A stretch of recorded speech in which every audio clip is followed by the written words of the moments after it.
Brought to you by Almond Auctions, the worldwide leader in antique tractor auctions.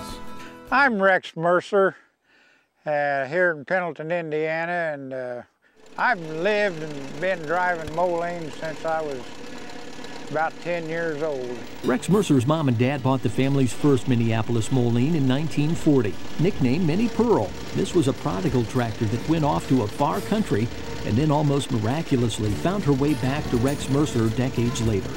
We first visited with Rex about Minnie Pearl back in 1997. Since then, he's been a busy guy. Since 1997, I've added the golf course. I've also added the covered bridge. Amazing but true. At the urging of his sons, Rex built his own 9-hole golf course on what was once pasture ground. I thought they'd all lost their mind, because whoever heard of a golf course in the middle of a farm? Hey, besides, Rex had never ever played before. We'll see if I can put it in the cup. Whoops, I missed. Even though Rex and his wife Barbara do enjoy a little golf now and then, there's no doubt Minneapolis Moline tractors are still at the top of Rex's scorecard. It's been 9 years since classic tractor fever was out here, and Rex has still got the fever. He's still collecting. I think when he was here before, he had like 20-some tractors. He now has 40-some, and he's probably doubled the amount of toy tractors he has. And he's still keeping his eye out for the Prairie Gold. So, what piece of Prairie Gold's past has caught Rex's eye now? This is a 1940 R cab tractor. They built the first R cabs in 1939, and they only built 401 of them because back then farmers thought you was a sissy if you was out riding around with a tractor with a cab on it. Nowadays, they're just, I think, cute little tractors. It was so far ahead of its time that most farmers didn't want them when they actually hit the market. They didn't start putting factory-installed cabs on tractors till basically the mid-50s. It took that long for everybody else to decide, hey, I'm tired of sitting out there in the sun all day and I want a cab. Though the R cab wasn't popular when it was new, it is a hot collector's item now.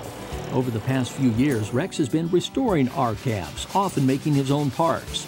With or without a cab, the 1940 Model R standard tread was one handy little tractor.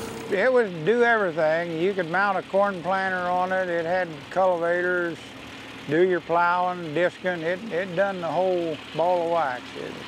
It was small, but I mean, at that time it wasn't small, but nowadays it's a toy. She's a little 2-plow tractor, cost in the neighborhood of just a little over $800 new, and the cab was $164 addition onto that. Everything that come with this tractor was an accessory at the time it was built. If you wanted it, well, you had to pay a few dollars extra to get it. Options included electric start and even one little item just for decoration. This little emblem was made to kind of dress up the front of the tractor a little bit, and it cost right at 25 cents, and it would fit on the R's and the Z and the red-nosed U's. But not very many of them had them because, hey, 25 cents back in 1940 was a good chunk of money, really. And a lot of the farmers thought it was kind of frivolous to waste money like that on something that just looked pretty. Speaking of pretty, here's the rare UDLX once prized by Rex's old friend, the late Don Kingan. This was the first tractor ever built with a cab. The UDLX might remind you of the R cab, but there are definite differences. The UDLX has a lot bigger cab on it, and two people can ride in the UDLX. The UDLX came out the year before the R cab. They only built 125 of those.